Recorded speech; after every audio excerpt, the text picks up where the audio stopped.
사랑하는 성도 여러분, 성경배대 세우기 6번째 시간입니다. 어제 5강을 여러분 공부하시면서 37분 정도 되었을 때 오디오가 안 된 것을 발견한 분들이 계실 줄 압니다.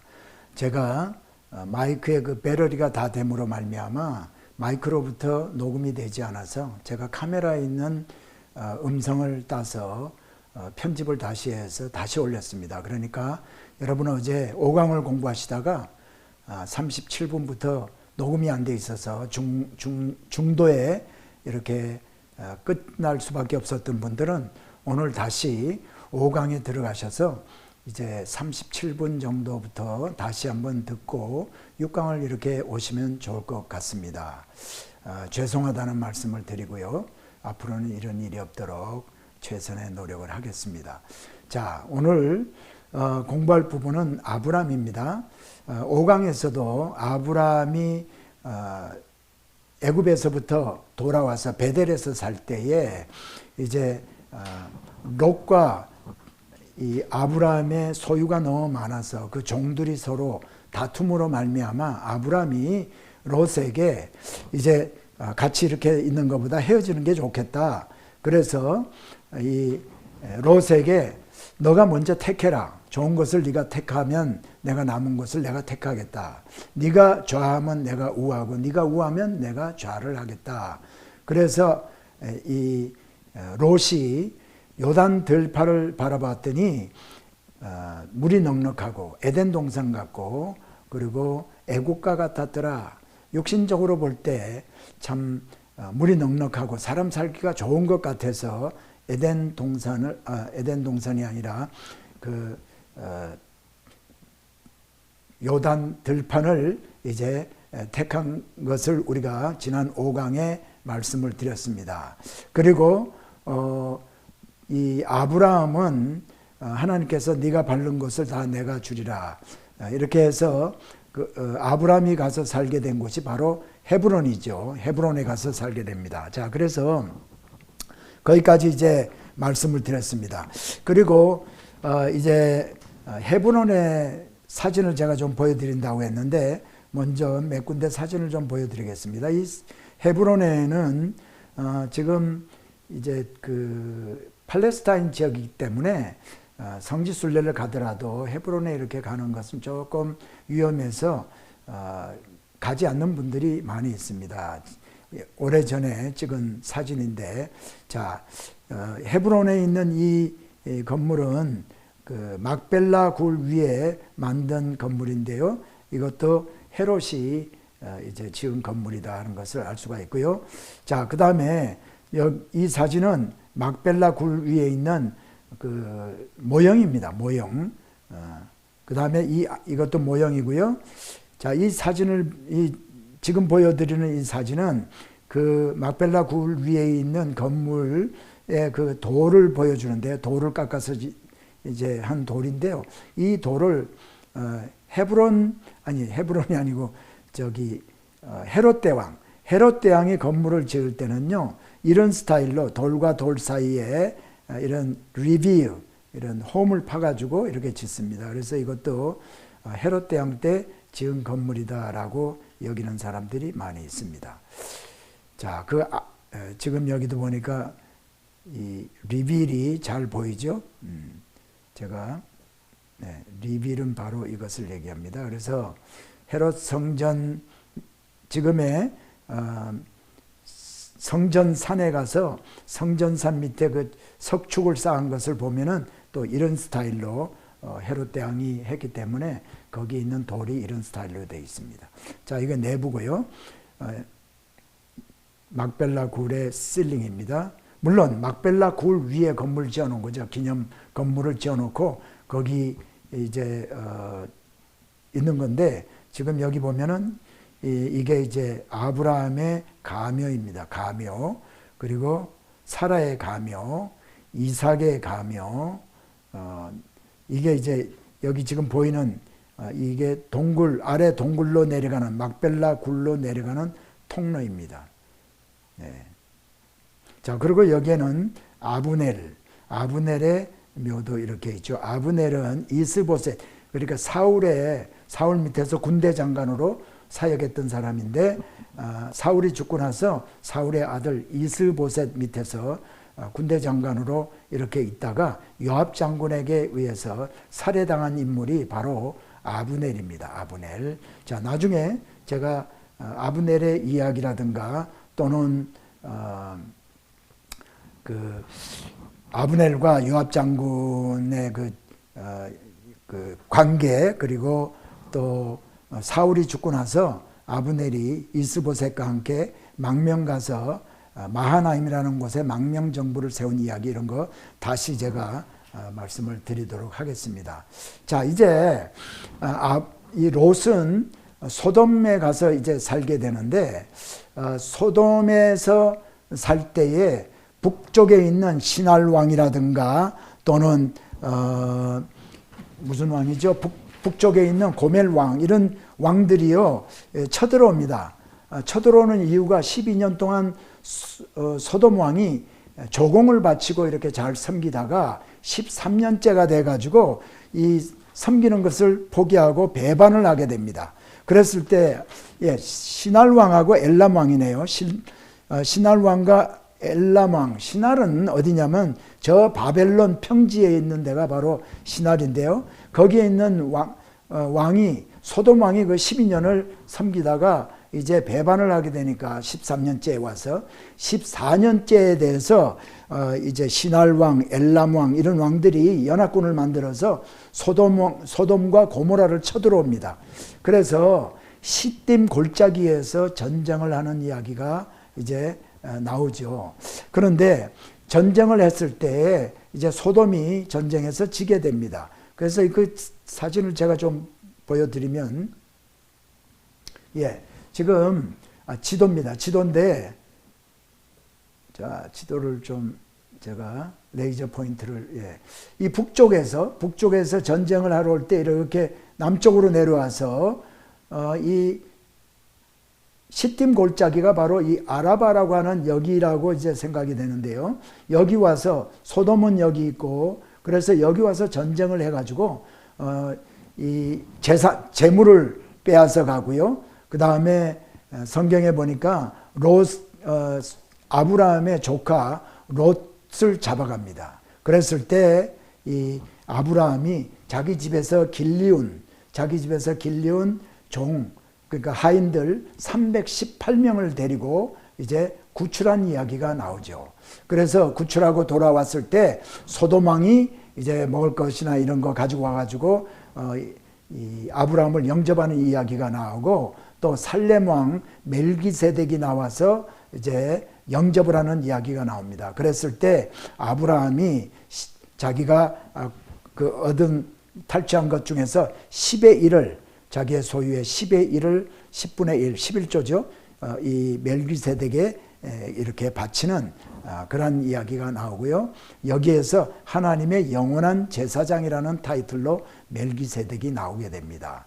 자, 멜기세덱의 이야기는 또 나중에 기회가 되면 하겠습니다.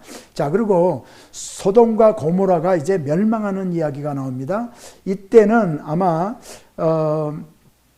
이 아브라함이 헤브론에 이제 살 때인데, 보니까 세 사람이 장막 앞에 이렇게 오게 됩니다. 그래서 그것을 보고 아브라함이 초대해서 집안으로 들여서 이제 뭐 고운 가루로 떡을 해드리고 뭐 이런 얘기를 합니다. 그때 거기서 이제 그 하나님께서 세 사람 중에 한 사람은 아마 하나님이신 것 같고요.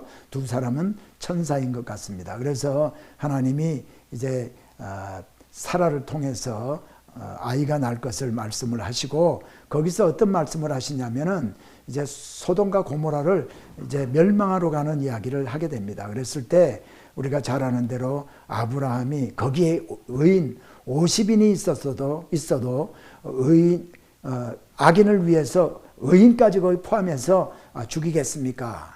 그러니까 의인 50명이 있으면 그렇게 하지 않으리라. 그런 얘기를 듣고, 그러면 5명이 빠진 45명이면 어떻습니까? 또 40명이면 어떻습니까? 그래서 그런 이야기, 하나님과 이제 아브라함이 그런 이야기를 하면서 결국은 20인, 10인까지인가 그렇게 나오죠. 그래서 결국은 이제 천사들이 그 장막을 거기서 떠나서 소돔과 고모라에 가서 이제 멸망을 시키는 이야기가 나오는데, 천사들이 이 소돔 성에 이렇게 들어갔을 때 이 롯이 성문에 앉아 있더라, 이런 얘기가 나와요. 제가 나중에 이제 또 성문에 대해서 좀 말씀드릴 기회가 있을 겁니다. 사진을 통해서. 항상 성문에 보면은요, 큰 성들은 성문 앞에 이 방이 있어요. 그 방 안에서 뭐 중요한 일들이 이루어지기도 하고요. 거기서 무슨 재판 같은 것도 이루어지기도 하고요. 물건을 뭐 집을 팔고 사거나 이런 일이 있을 때도 거기에서 이루어집니다. 그래서 이 롯이 거기에 앉아 있을 때 이제 두 천사를 만나고 두 천사를 영접해서 자기 집으로 데리고 갑니다. 그랬을 때 자기 집에 있을 때에 그 동네 사람들이요, 소돔에 있는 사람들이, 남자들이 와서 오늘 이 집에 이렇게 온 손님들 있지, 그거 내놔라, 우리가 그들과 상관하리라. 다시 말하면 동성애를 하겠다는 거죠. 소돔 성이 얼마나 타락했는가 하는 것들을 보여주는 그러한 장면입니다. 그래서 그날 천사들이 소돔 성이 멸망당할 것을 얘기하고 이 롯에게 얘기합니다. 네 가족들, 사위와 딸과 네 아내를 데리고 여기를 급히 떠나라. 그래서 이 롯이 아내를 데리고 또 딸을 데리고 떠납니다. 그랬을 때 사위들은 농담으로 여겼더라. 하나님의 말씀을 귀히 여기지 아니하고 또 농담으로 여기는 사람들은 이렇게 멸망될 수밖에 없다는 것을 성경이 보여주고 있습니다. 오늘도 하나님의 말씀을 이렇게 전할 때에 하나님, 그런 일이 무슨 일이 있겠어 하고 하나님의 말씀을 믿지 않는 사람들은 결국은 멸망밖에 없는 것을 우리는 믿지 않는 사람들에게 전하고, 또 그들로 하여금 하나님을 만나게 하고 하나님을 우리 주 예수 그리스도로 구세주로 영접하게 함으로 말미암아 그들도 우리 중에 한 사람처럼 하나님의 백성이 되게 하고 천국 백성이 되게 해야 될 사명이 우리들에게 있는 줄 믿습니다. 자, 그래서 도망을 나오다가 이 롯의 아내는 뒤를 돌아봄으로 말미암아 소금 기둥이 되었다라는 그런 성경의 귀절이 있고요. 자, 이들은 그러니까 롯과 두 딸만이 이제 도망을 나와서 가서 살던 곳이 소알입니다. 소알. 그래서 소알에 가서 이제 살게 되는데, 성경에 보니까, 창세기에 보니까 이 롯의 두 딸이 소알에 살기를 두려워함으로 거기서 떠나서 동굴에 갔다. 그래서 동굴에 가서 사는 이야기가 나옵니다. 자, 아까도 제가 지도를 통해서 좀 보여드렸죠. 이 소돔이 어디인가 하는 것을 다시 한번 제가 보여드리려고 합니다. 자, 여기 이 사해바다 밑에 쪽, 여기가 이제 소돔이라고 보통 학자들이 얘기를 합니다. 정확한 소돔의 위치는 아직까지 이제 발견되지 않았는데요. 여기 말고 또 밥 에드드라라고 지금 제가 여기 표시하는 여기에 가면은 저도 이제 거기 몇 번을 가봤었는데 이 사막과 같은 그런 조금 언덕과 같은 곳에 이제 유황불 같은 것이 떨어져서 역청 같은 것이 탄 흔적들도 있고요. 또 사람이 많이 이제 뼈가 이렇게 매몰되어 있는 것들을 발견하기도 해서 여기가 소돔이었을 것이다. 그렇게 이제 학자들이 얘기하는 분들도 많이 있습니다. 소알은 어딘가 하면 소알이 여기에 있고요. 소알 밑에 조금 가면은 여기 이제 롯의 동굴이라고 여겨지는 곳들이 있습니다. 그래서요, 제가 롯의 동굴 지금 사진을 조금 보여드리려고 합니다. 자, 이게 이제 사해바다 조금 밑에 요르단 쪽에 있는 곳인데요. 지금 성지순례객들이 이제 저와 함께 소알로 롯의 동굴로 올라가는 이런 장면이고요. 자, 여기 조금 올라가서 제가 레이저 포인트로 이렇게 이 길을 통해서 이제 산으로 올라가는데요.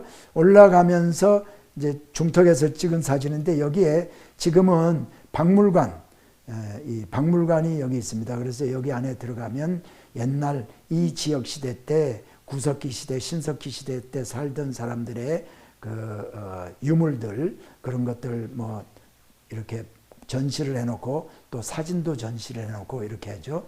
자, 그리고 다음 사진은 이 사진은 제가 여기 여러 번 갔었는데 한 20년 전에 갔을 때는요, 여기에 이런 구조물이 없었습니다. 이 구조물은 여기에 있는 로세 동굴에 만들어져 있는 이 비잔틴 시대 때의 교회 건물의 유적이 있어요. 그 바닥에 모자이크도 이렇게 있고 하는 유적이 있는데 그걸 보호하기 위해서 알루미늄 구조물로 이렇게 지금 짓고 있었습니다. 그래서 이거는 요 사진을 찍을 때는 거기 가서 직접 보지 못하고 일반인에게 오픈이 안 돼 있기 때문에 밑에서 찍은 사진이고요. 그래서 또 밑에서 위를 오르다 보면 이렇고요. 자, 그 다음에 요 사진은 박물관에서 제가 이제 찍어가지고 가져온 사진인데 위에서 항공 촬영한 겁니다. 요것들은 설명해주기 위해서 디테일로 해서 이제 큰 크로즈업해서 보여준 사진이고요. 자, 여기가 바로 지금 제가 표시하는 이곳이 롯과 두 딸이 들어가서 살았던 동굴이다라고 여겨진 곳이에요. 그래서 왜 우리가 여기가 이 동굴이 롯과 두 딸이 살던 곳이라고 생각을 하냐면 여기에 이제 비잔틴 시대 교회 건물이 여기 서 있었어요. 그러니까 이 산 중턱에 교회 건물을 세운 것은 그리고 보니까 그 안에 보니까 굴이 있거든요. 그러니까 이 굴이 분명히 롯의 동굴인 것이 확실하다라고 여겨졌기 때문에 비잔틴 시대 때에 크리스찬들이 여기다가 이제 교회 건물을 기념교회를 지었던 거죠. 그래서 여기 보면은 여기가 이제 큰 본당 같은 건데요. 여기 보니까 모자이크 여기 있지 않습니까? 이 모자이크 사진이고요. 예. 그래서 동굴은 어딨나? 동굴은 바로 여기입니다. 여기인데 요 다음 사진은 제가 그 동굴에 갔을 때 이 구조물이 없을 때 들어가서 동굴 입구에서 찍은 동굴 사진이고요. 또 한 장 요것도 이제 바로 마찬가지고 그 다음에 요 사진은 그 동굴 앞에 지금 보니까 동굴 윗부분이죠. 동굴 앞에 비잔틴 시대 때의 그 교회 건물 세우면서 여기에 들어가는 입구를 이렇게 또 만들어 놓은 것입니다. 그래서 여기를 우리가 롯의 동굴이다라고 이제 믿고 그리고 성지순례를 가면 거기를 다녀오죠. 뭐 올라가는데 산 중턱까지 올라가는데 뭐 한 30-40분 올라가고 상당히 좀 땀을 뻘뻘 흘리면서 3월 달에 갔는데도 그렇게 힘들게 올라갔던 기억이 납니다. 자, 그리고 이건 내려오다가 그 옆을 보면서 찍은 사진이 바로 이겁니다. 그리고 여기가 아라바 지역, 요단 계곡 지역이죠. 사해바다 밑에 쪽. 네. 자, 다시 이제 돌아갑니다. 그래서 거기에서 이제 롯이 두 딸과 함께 사는데 두 딸들이 이렇게 얘기합니다. 아버지로 인해서 우리가 인종을 전하자. 자기들 남편이 이제 없기 때문에 후손들을 전할 수 있는 방법이 없지 않습니까? 그러니까 두 딸이 아버지에게 술을 드시게 해서 술 취하게 한 후에 동침을 합니다. 그래서 큰 딸이 아버지를 술 취하게 하고 동침을 해서 낳은 아들이 모압. 그래서 이 모압이라는 이 아이가 모압 조상의 이제 모압의 조상이 되고요, 시조가 되고, 그 다음에 둘째 딸이 아버지를 술 취하게 해서 동침해서 낳은 아들이 벤암미. 벤암미는 벤이라는 말은 아들이라는 말이거든요. 그러니까 벤암미 하면 내 백성의 아들 이런 의미가 있고요. 아까 그 모압이라는 그 원어의 의미는 씨앗이라는 의미가 있습니다. 아버지의 씨앗 그리고 내 백성의 아들. 그래서 이제 모압과 이제 암몬이 이제 앞으로 이제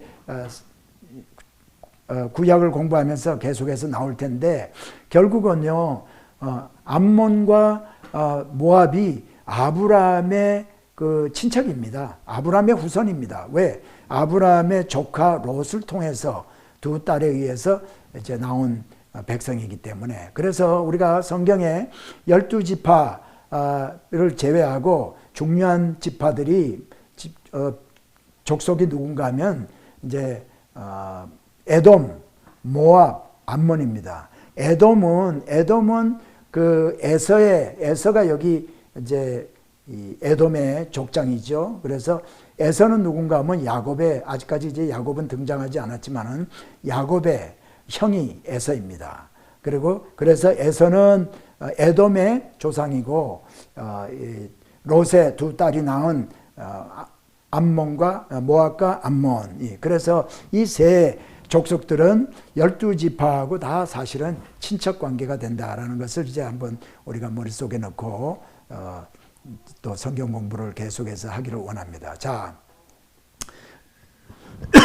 죄송합니다. 그래서 그런 이야기가 이제 성경에 나오고요. 그 다음에 이제 아브라함은 그랄 땅으로 이사를 갑니다. 이 그랄이라는 곳은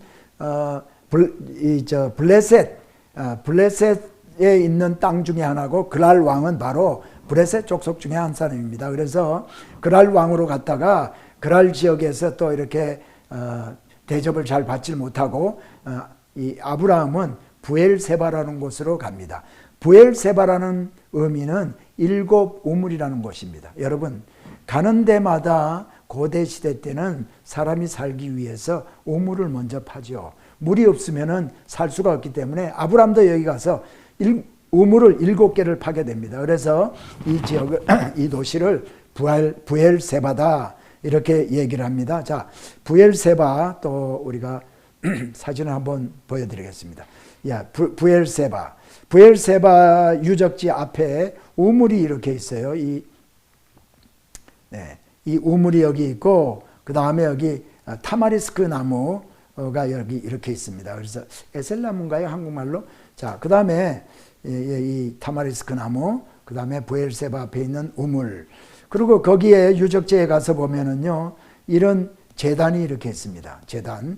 원래 이 여기에서 발굴된 이 제단은 이제 박물관에 가서 보관을 하고 있고, 이 제단은 레프리카, 복사본이죠.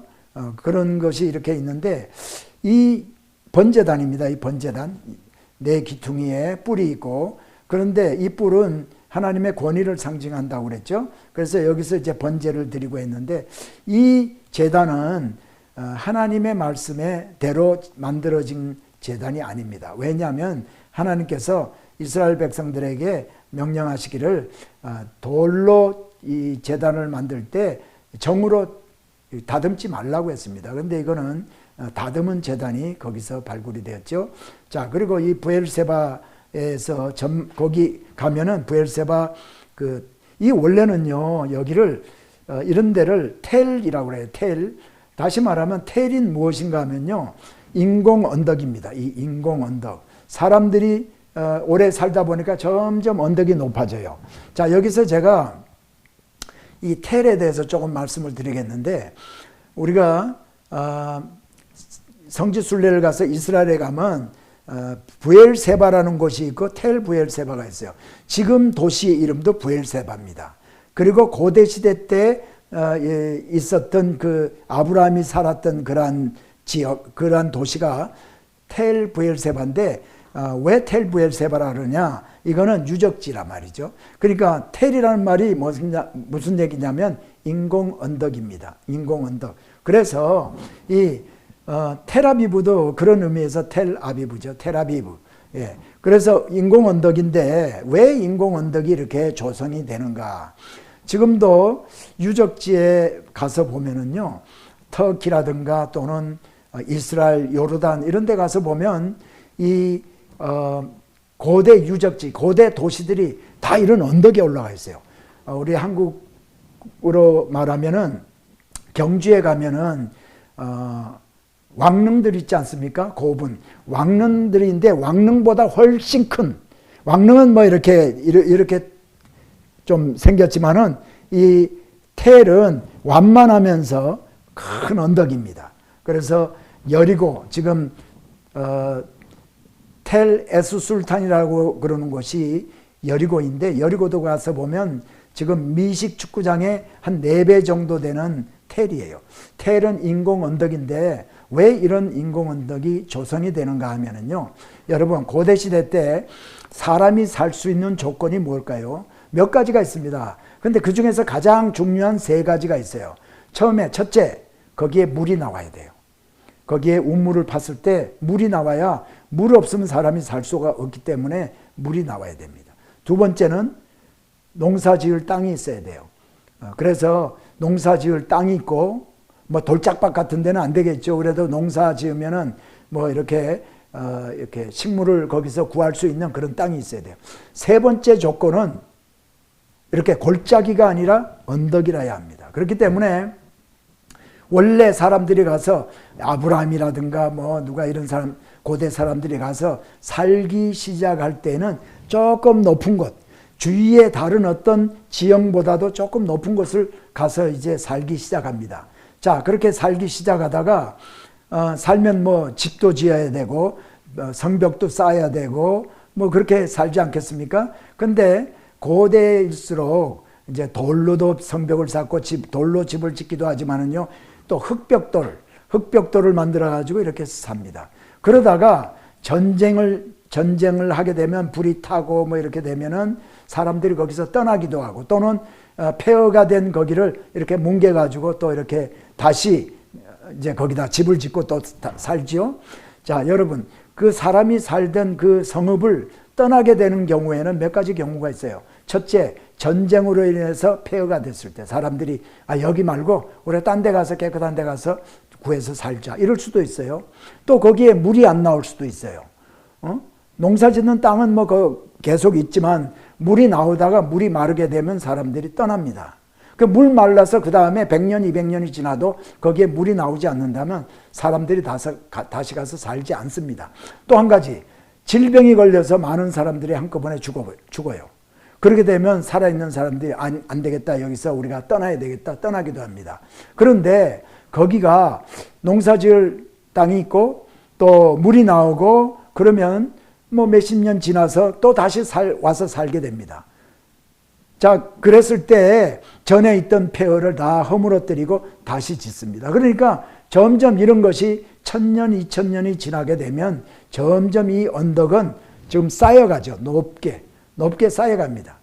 그래서 오늘날 고고학자들, 아키알로지스트들, 고고학자들이요, 텔을 발견을 하면은 그 텔에 가서 그 도시가 무슨 도시인지를 모르죠. 그러니까 그 텔 에스술탄, 텔 에스사피 뭐 이렇게 자기 나름대로 이제 고고학자들이 텔에 이름을 붙였다가 그 다음에 들어가서 뭐 고고학 공부하는 학생들이나 이런 사람들하고 같이 가서 이제 발굴을 합니다. 발굴을 할 때요, 삽으로 아무데나 이렇게 막 파는 것이 아니라 반듯하게 두부 자르듯이요, 줄을 이렇게 해놓고 딱 자릅니다. 잘라서 이제 붓으로 이렇게 하고 해서 이렇게 보면은, 그래서 이 옆을 보면은 층이 있어요. 깊게 파면은, 그래서 밑에는 오래된 구석기 시대 때부터 이루어졌던 도시라면은 구석기 시대 때 유물이 나오고, 그 다음에 신석기 시대 때 유물이 나오고, 그 다음에 청동기 초기, 청동기 중기, 청동기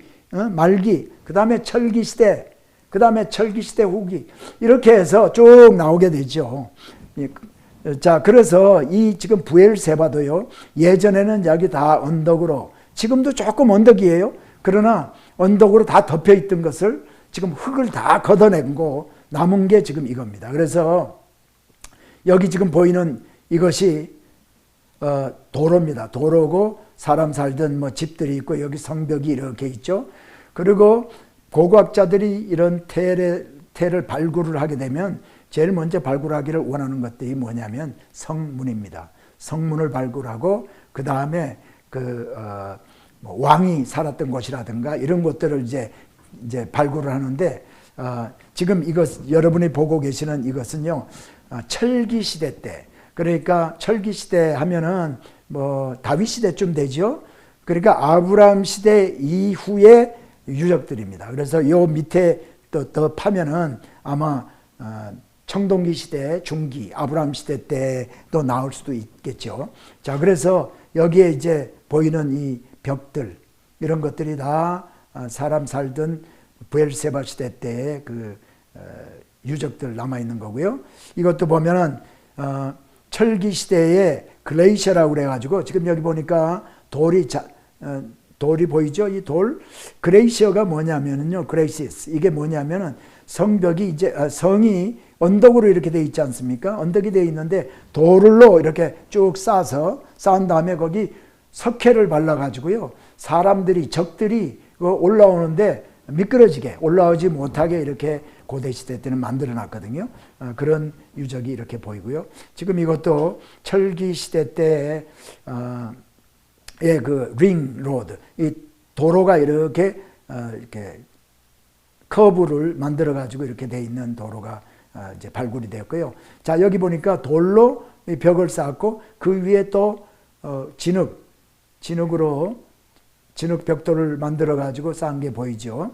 자, 그리고 이거는 전통적인 이스라엘의 포룸 하우스의 모델입니다. 그래서 여기 방이 하나 있고요, 2개 있고, 3개 있고, 4개 안에. 그래서 이스라엘이라든가 또는 애굽에 이제 그 발굴을 이렇게 했을 때에 방이, 때로는 이 방이 이스라엘 사람들이 살았던 것 같은 포룸 하우스가 발굴이 됩니다. 그래서 가나안 사람들의 유적이냐, 이스라엘 사람들의 유적이냐 하는 것은 그 집의 구조에 따라서 우리가 알 수 있는 거죠. 자, 이제 브엘세바. 그래서 브엘세바에서 이제 살았는데, 제가요. 네. 자, 브엘세바에서 살 때, 물론 제가 그 이전에 이삭이 태어난 이야기는 제가 말씀을 드리지 않았습니다. 자, 99살 때, 아브라함이 99살 때 하나님께서 아브라함에게 내년 이맘때 됐을 때 이제 아이를 낳게 된다 말씀하시고, 그 이전에 이미 아브라함에게 창세기 15장에 보니까 너를, 제가 창세기 15장을 좀 읽어서 정확하게 말씀을 좀 드려야 될 것 같네요. 네. 창세기 15장에 하나님께서 이렇게 15장 1절에 보니까 여호와의 말씀이 이상 중에 아브라함에게 임하여 가라사대 아브라함아 두려워 말라. 나는 너의 방패라고 얘기합니다. 그리고 너는 지극히 큰 나의 상급이다라고 얘기를 해요. 그랬더니 아브라함이 주 여호와여, 나는 무자한데 자식도 없는데 내게 뭘 그렇게 큰 거 주시겠습니까? 나는 지금 상속자가 없어서 내 종 엘리에셀을 내가 상속자로 삼으려고 내가 하고 있어요. 그렇게 얘기했더니 하나님께서 그 사람은 너의 후사가 아니다. 그리고 네 몸에서 날 자가 내 후사가 되리라 하고 그를 이끌어서 밖으로 데리고 나갑니다. 밖으로 데리고 나가서요, 하늘에 있는 무별을 셀 수 있나 보라. 또 그에게 이르시되 내 자손이 이와 같으리라. 이처럼 많은 자손을, 아직까지 아들 하나도 없는데 이와 같이 자손을 많이 주겠다라고 하나님이 약속했어요. 그런데 아브라함이요, 여호와를 믿었다라고 얘기를 합니다. 여러분, 있을 것 같지 않은 일이지만은 하나님의 말씀이시기 때문에 여호와 하나님의 말씀을 믿었더니 여호와께서 이를 그의 의로 여겼다라고 얘기를 하고 있습니다. 여러분, 하나님께는 능치 못한 일이 없으신 분인 줄 믿습니다. 그렇기 때문에 하나님의 말씀이 우리의 인간적인 생각으로, 우리의 판단으로 있을 것 같지 않고, 그런 일이 뭐 있을까? 그 3000년, 2000년 전에나 있었을까? 지금 무슨 그런 일이 나에게 일어날까라고 우리가 의심할 수도 있습니다. 우리가 예배드리고 또 하나님께 기도할 때는 믿음 있는 말을 선포하고 믿음을 가진 것 같지만은 우리가 밖에 나가서 살 때는요, 우리의 행동은, 우리가 하는 행동은 믿음 없는 사람과 같이 행동할 때가 얼마나 많은지 모릅니다. 여러분, 우리가 교회 안에 있을 때나 우리가 교회 밖에 나가서 살 때 우리의 믿음이 행함으로 나타나야 우리를 바라보고 있는 예수 믿지 않는 사람들도 우리의 삶을 바라보고 우리가 하는 행동을 보고 하나님 살아계시는 것을 저들도 하나님이 살아계시지 않으면은 어떻게 저 사람이 저런 행동을 할까라고 생각을 하면서 호기심도 가지고, 그래서 하나님께 저들도 인도가 되어야 될 줄 믿습니다. 그러므로 우리가 아브라함을 우리가 믿음의 조상이라고 이렇게 부르는 이유도 여기에 있습니다.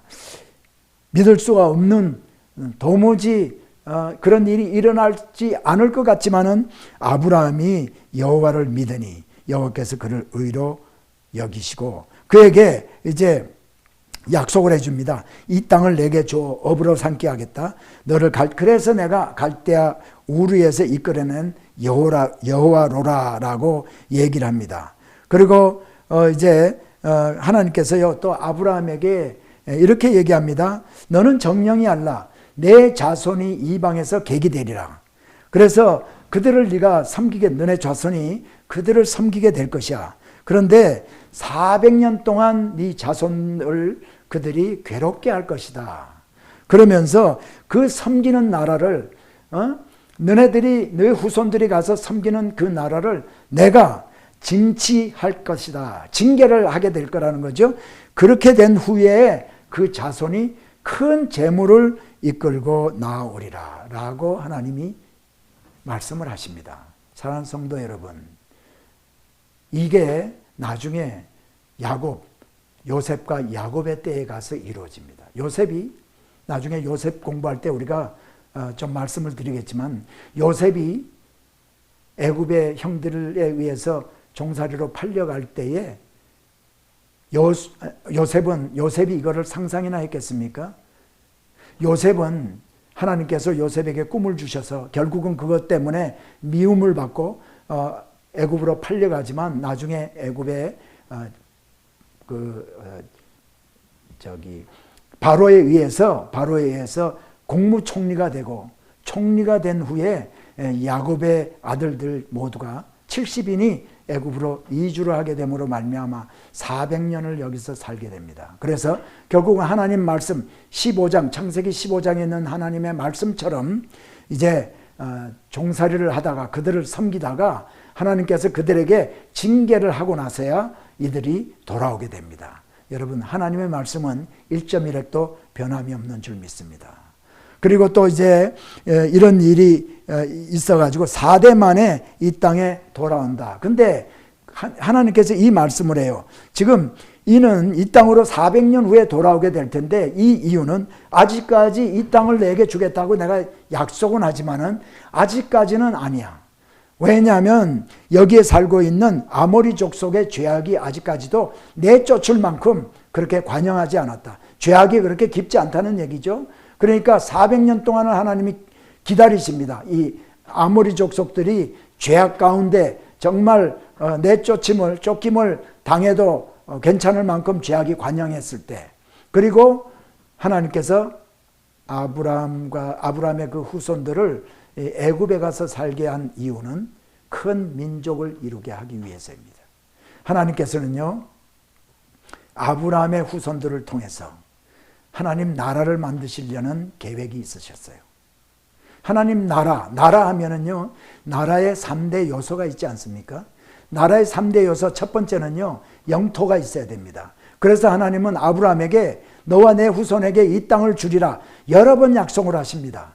그리고 하나님께서는 내 후손을 하늘의 별처럼 땅의 모래처럼 그렇게 많은 그 후손을 주겠다고 약속을 합니다. 그러니까 영토가 있어야 되고요. 그 다음에 백성이 있어야 되지 않습니까?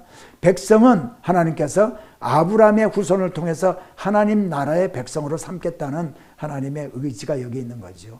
계획이 여기에 있는 겁니다.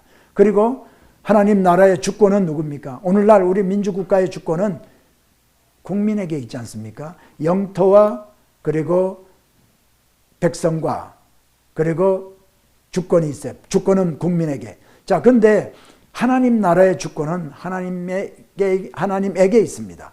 그러므로 하나님은 이때 벌써 하나님의 나라를 세우시라는 계획을 세우시고, 하나님의 그 나라의 영토를 가나안 땅으로, 하나님의 백성은 아브라함의 후손으로, 그리고 주권은 하나님, 하나님 나라니까 하나님이 다스리는 나라, 그 나라를 만들므로 말미암아 모든 열방이, 이방 민족들이 하나님이 여호와 하나님이신 것을 알게 하기 위한 하나님의 계획이 여기 있으셨어요. 그렇기 때문에 아브라함이 그 가나안 땅에서 계속해서 산다면 여러분, 아브라함의 후손이 혈통을 유지할 수 있을까요? 그건 불가능합니다. 그렇기 때문에 아브라함의 후손들이 아브라함의 그 혈통을 유지하기 위해서, 그래서 하나님께서는요, 이 이스라엘 백성들, 야곱의 후손들을요, 이제 이주를 시켜서 애굽 땅에 가서 살게 하신 거죠. 그래서 400년 후에 데리고 나올 때는요, 남자만 60만 대군이 되게 됩니다. 60만이기 때문에 어떤 학자들은 전 자녀들과 부인까지 다 포함하면 이제 250만, 뭐 300만, 확실하게 성경은 얘기하고 있지 않지만 우리가 대충 우리가 뭐 상상을 해볼 때 300만은 좋게 되지 않았을까 이렇게 생각을 할 수가 있죠. 그래서 이제 아브라함에게 이런 말씀을 하신 이야기가 나옵니다. 자, 그리고 아브라함에게는 이제 이삭이 태어나게 되고, 이삭이 태어나는데 사라와 아브라함의 몸에서 이제 태어나게 됩니다. 100세가 되었을 때 그런 아브라함의 아들 독자 이삭을요, 하나님이 이제 이삭이 아마 청년이 되었을 때겠죠. 이제 부엘세바에서 살 때 하나님이 아브라함에게 이렇게 얘기합니다. 네 독자 이삭을 내가 지시하는 한 산에 가서 번제로 드리라. 창세기 22장에 있는 말씀입니다. 이 말씀을 받았을 때 아마 우리 보통 사람들 같으면 하늘이 노래지고 하나님은 독자 이삭을 나에게 100세가 되었을 때 이 이삭을 통해서 큰 민족을 이루게 하시겠다고 약속을 해주셨는데 이거 웬일인가, 이 이삭을 바치라고 했으니 하고 거부할 수도 있고 하나님을 참으로 말씀에 순종하지 않을 수도 있을 겁니다. 그런데요, 아브라함은 이 하나님의 말씀에 순종합니다. 그래서 아침에 일찍이 일어나서 장작을 팹니다. 그리고 장작을 패가지고 나귀 위에다가 싣고 사환, 종과 같이 이삭에게는 불을 들리고, 그렇게 해서 여기에서부터 3일길이나 되는 이 모리아 산으로 가게 됩니다. 하나님이 모리아 산으로 이제 지적을 하셔서 거기 가라고 하셨기 때문에 그걸로 가게 됩니다. 여러분, 산에 가면 나무 많이 있지 않습니까? 그런데 나무 일부러 집에서 장작을 패가지고요, 번제 드릴 나무 충분한 양을 마른 거를 아마 그렇게 가지고 갔겠죠. 불도 고대 시대 때는 돌 가지고 이렇게 부싯돌로 이렇게 켜든지 다른 방법으로 불을 만드는 방법이 다 있을 텐데요, 아주 불을 들고 갑니다. 그래가지고 결국은 모리아산에서 이제 아들 이삭을 결박을 하고 칼을 들어서 번제로 잡으려고 했을 때 아브라함아 아브라함아 하고 하나님의 음성이 들립니다. 여러분, 하나님의 음성이 이렇게 두 번씩 이렇게 들릴 때 성경에 기록된 거는요, 하나님이 급하실 때 이렇게 늘 두 번씩 부르거든요. 그 얘기는 그냥 하나님이 어떻게 이거 내가 이삭을, 내 아들 독자 이삭을 잡기 전에 하나님이 어떻게 해주시겠지 하고 머뭇거리는 장면이 아니라 그저 하나님께서 말씀하신 대로 번제로 드리기 위해서 바로 칼을 꺼내가지고 들었더니 하나님께서 그 믿음을 보시고 이제는 아브라함아 아브라함아 네 하는 것을 멈추라. 그리고 이제 하나님께서는요, 수양을 이제 준비해서 이삭 대신에 그걸 바치게 합니다. 이것이요, 여러분, 아브라함의 믿음입니다. 자, 도무지 우리 인간으로서는 이해가 되지 않는 그러한 일이 있다 할지라도 그것을 믿음으로 받고 순종할 때 하나님께서는 그거를 의로 여겨주셔서 아브라함을 믿음의 조상으로 삼고 이제 그 후손들을 크게 축복한 것을 볼 수가 있습니다. 자, 마지막으로 오늘 제가 이 모리아산 사진을 좀 보여드리겠습니다. 자, 여기가 모리아산, 지금 모리아산은요, 자, 이렇습니다.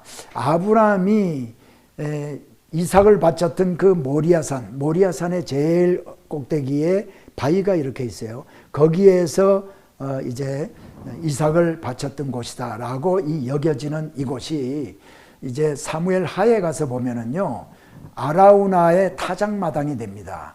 아라우나 또는 오르난이라고 하는 사람의 타작마당이에요. 타작마당에 대해서는 제가 또 설명을 드릴 기회가 있겠지만, 타작마당은 주로 좀 높은 언덕에 이렇게 있습니다. 바람이 잘 부는 곳에. 그래서 타작을 해가지고 공중으로 이 삼지창으로 이렇게 띄우면은 바람이 불어서 쭉정이는 날아가고 알곡은 떨어지면 알곡은 곡간에 들이는 그런 이미지. 그래서 늘 대부분에 보면은 이 타작마당은 언덕에 좀 높은 곳, 그래서 바람이 잘 부는 곳에 있거든요. 이 모리아산, 아브라함이 이삭을 바쳤던 이 바위 있는 이곳이 나중에 왕정시대에 가가지고 보면은, 다윗 시대 보면 오르난이라는 사람이 거기 타작마당을 합니다.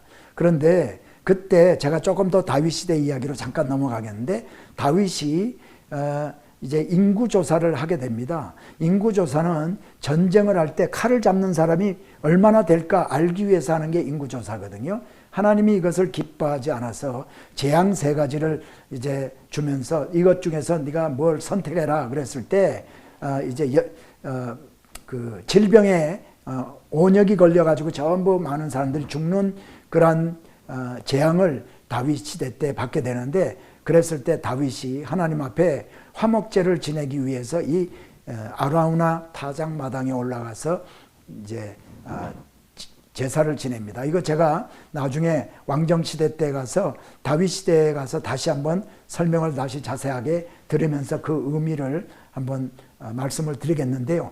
그 곳, 그리고 아라우나의 타작마당이었던 그곳에 솔로몬이 성전을 짓고, 솔로몬이 성전을 지었던 곳이 회파가 되어서 나중에 70년 만에 돌아온 수룹바벨을 성전을 지었던 이곳이 또, 그리고 그곳에 또 수룹바벨 성전이 무너지고 헤롯이 성전을 짓게 됩니다. 그곳에 지금은 이제 헤롯 성전이 AD 70년에 로마에 의해서 폐허가 되고, 그 다음에 이슬람들이 들어와 가지고요, 여기에다가 성전을 짓게 됩니다. 그래서 지금은 여기에 이슬람 사원이 지금 들어가 있어요. 그래서 이거를 Dome of the Rock, 아브라함이 이삭을 바쳤던 그 바위 위에 있는 돔, 여기가 밑에가 이제 이 돔 밑에가 바위가 이렇게 있습니다. 나중에 사진을 제가 곧 보여드리겠습니다. 여기에 있는 이 돔은 금이 상당히 많은 금으로 만든 그러한 돔이라고 합니다. 자, 그리고 이것도 그거죠. 자, 지금은 이게 이제 지금 부르는 곳은 성전산, 템플 마운트라고 그래요. 템플 마운트. 이스라엘에서 지금 여기를 부르기를 템플 마운트에 모슬렘 사원인데 이게 돔 오브 더 락이고요. 자, 그리고 이 돔 밑에 있는 사진이 바로 이겁니다. 이게 이제 돔 위에서 이렇게 찍은 사진인데 제가 다른 책자에서 스캔을 한 사진입니다. 그런데 이 바위가 있고 이 밑에 또 굴이 있어요. 근데 이 바위에서 아브라함이 이삭을 바쳤던 곳이라고 여겨지는 곳이고요. 또 모슬렘 사람들은 여기에 마호멧이 기도하고 여기서 하늘로 승천할 때 여기에서 승천을 했다. 그리고 물론 모슬렘들도 아브라함을 자기들의 이제 선지자로 이렇게 여기기 때문에 여기는 또 특히 모하멧이 여기에서 승천한 곳이라고 여겨지기 때문에 여기가 상당 두 번째 되는 성지입니다. 모슬렘에. 그래서 여기는요, 유대인들의 성지이고요, 또 모슬렘의 성지이고 우리 크리스찬들의 성지입니다.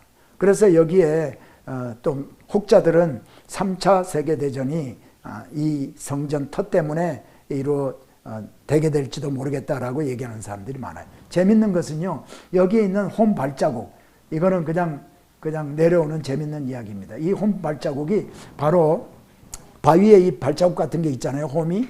이 홈은 모하멧이 하늘로 승천할 때 이제 밟아서 생긴 흔적이다. 이렇게 얘기를 하기도 합니다. 자, 여러분 또 사진 몇 개를 더 보죠. 자, 이거는 요단 그 템플 마운트에서 동쪽을 바라보면서 찍은 사진인데요. 여기 보이는 이것이 감람산의 좀 밑에 부분이 지금 보이고 있어요. 그리고 기드론 골짜기가 여기에 있습니다. 기드론 골짜기. 그리고 여기 보이는 바위 같은 이런 것들 많이 보이죠? 여기는 유대인들의 묘입니다. 석관, 돌, 그 사르고파코스라는 그 석관에 유대인들의 석관이에요. 공동묘지입니다. 여기 주님이 이제 메시아가 이렇게 감람산을 통해서 이렇게 올 때 에스겔서에 보면 그 동편문을 통해서 온다 그러니까 여기가 동편이거든요. 그 메시아가 오게 되면 이제 부활할 거라고 지금 다 여기에 누워 있습니다. 재밌죠? 네. 그리고 이거는 타작마당이 이제 이렇게 생겼다. 나중에 타작마당에 대해서는 룻기에 됐을 때, 룻기 이야기를 드릴 때 다시 설명을 드리겠습니다. 오늘 6번째 강의는 여기까지로 마치겠습니다. 여러분 성경 공부 또 이렇게 50분, 55분 이렇게 공부하시느라고 늘 수고가 많으십니다. 저는 여러분을 제가 볼 수는 없지만은 제가 인터넷을 통해서 몇 분이 이렇게 들어와서 공부를 하시는지 이렇게 늘 보면서요, 도전을 많이 받고 한 분이라도 하나님의 말씀을 사모하는 분이 들어와서 하나님의 말씀을 알기를 원하시는 분이 있다면 나는 계속해서 이렇게 유튜브를 통해서라도 말씀을 전하겠다라고 다짐을 합니다. 우리 주님께서 우리 한 영혼을 이렇게 귀하게 여기시고 제자 12제자를 택하실 때도 보면 함께 하시기 위해서 저들을 택했다라고 그렇게 성경은 기록하고 있습니다. 여러분 오늘도 우리와 함께 하시는 우리 주님과 함께 참으로 복된 삶을 사시고 또 말씀을 계속해서 사모함으로 말미암아 우리가 어제보다는 오늘이 좀 더 나은 하루, 오늘보다는 내일이 좀 더 성화된 하루를 살면서 주님 오실 그날, 주님 만날 그날을 사모하면서 살 수 있기를 예수 이름으로 축복합니다. 그러면 7강에서 또 다시 볼 것을 약속드리면서 오늘 6강을 여기에서 마치겠습니다. 다음 7강에서는 이제 아브라함의 종 엘리에셀을 하란 땅으로 보내서 이삭의 아내를 맞이하는 이야기, 이런 이야기로부터 해서 은혜가 되는 이야기로 우리가 함께 창세기를 공부하겠습니다. 그러면 7강에서 다시 만나 뵙겠습니다. 오늘도 수고하셨습니다. 감사합니다.